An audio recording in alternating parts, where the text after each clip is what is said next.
Muslims. I am here at Montgomery Park. And how we respond to our community. I got here around 9:30, and there's already a little bit of a crowd. People are breaking out their signs and gathering. And here in Albuquerque, there's supposed to be around 40,000 people potentially participating today. This is the third No Kings protest since Donald Trump took office.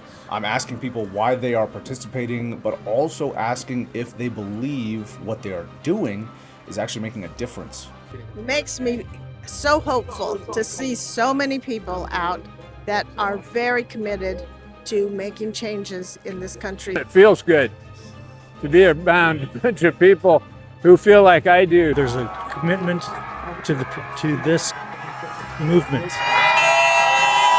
A lot of folks that we've talked with are expressing their concerns on what's happening on a nationwide scale, whether it was Venezuela, ICE in Minnesota, or just general concerns about the future of the country, the economy. What Trump did in Minneapolis with ICE and the Border Patrol people is a war crime, basically. Up to this point, there's been a number of guest speakers. Raul Torres, the New Mexico Attorney General. They want the price to be raised so high that no one will dare raise their hand in opposition.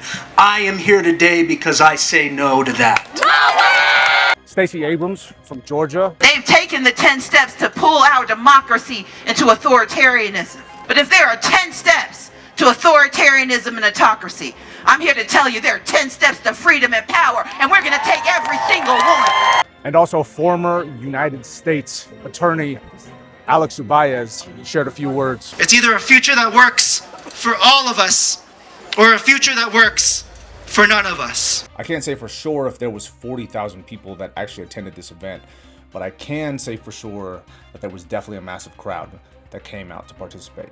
For context, across the country, an estimated 9 million people participated in over 3,000 events across all 50 states. Once people got to marching, I spoke with a few who marched in the streets of Albuquerque. Folks are about to start marching in the streets. I'm gonna see if I can talk with a couple of them. What is your biggest frustration or concern as someone that's participating in this No Kings Day protest? My frustration is everything that is going on with our federal government, how they treat people, how they stomp all over the Constitution over and over again. Problem wasn't solved in the time in between, right? Apparently, we're still a little ticked off. People have fought for rights for years. Black women got the right to vote in my lifetime, and it wasn't given to them. They had to fight for it. This is called peaceful assembly. This is the way to do it. We're all a bunch of little Gandhis out here. There's no violence.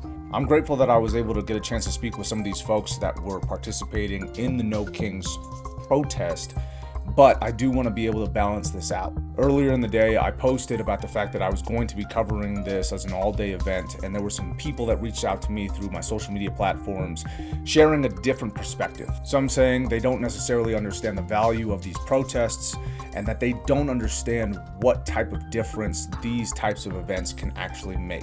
One person responded to me saying, "I guarantee you the man will go down into history as one of the best presidents we've ever had.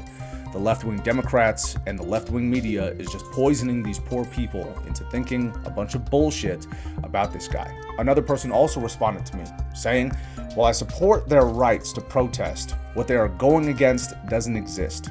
These protests are just a virtue signaling, trying to gain likes/views for ideas they don't understand."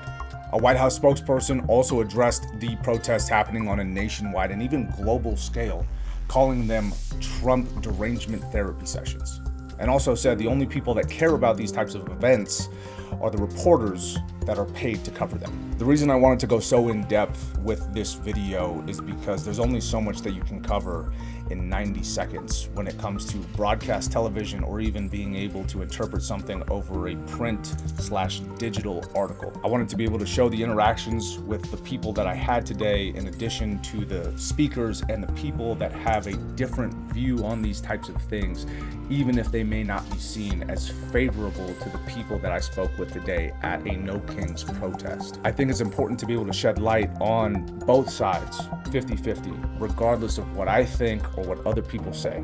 Because at the end of the day, We're all people living in the same place, and we should be able to understand where another person is coming from or another group is coming from in order to find real solutions. I hope that this video helped in some way. I appreciate those that were able to watch it through and through, and I also want to give a shout out to the people that were willing and able to help me put this video together today.